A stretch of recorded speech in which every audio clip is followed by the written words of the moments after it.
Değerli dostlarım, bugün sizlere buzağlardaki öksürük sorunlarından söz etmek istiyorum. Buzağların öksürmesi bizim enzootik pnömoni dediğimiz solunum yolu enfeksiyonunun bir belirtisidir. Buzağlarda sık soluma, burun akıntısı, iştahsızlık gibi belirtilerle birlikte görülür. Yetiştiriciler arasında karnını dövüyor diye tanımlanan bir soluma şekliyle ortaya çıkar. Hastalık stres ile başlar. Daha sonra virüsler ve bakteriler hastalığı oluşturur.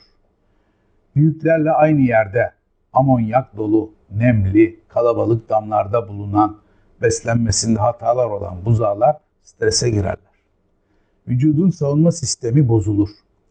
Virüsler ve bakteriler akciğerleri istila ederek zatürreye sebep olurlar. Çeşitli bakteriler hastalığın meydana gelmesinde rol oynarlar. Bunlardan başlıcaları Pastorella adı verilen mikroplardır. Buzağı öksürüklerinin tedavisi zordur, uğraştırıcıdır.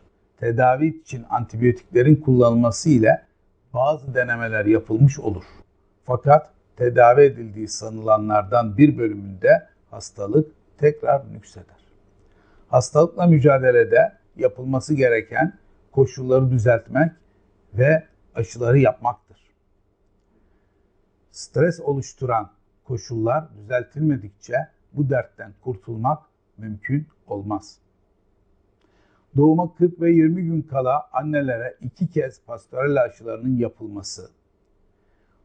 Buzağlar 2 aylık olunca da buzağlara aynı aşının 2 kez yapılması önerilir.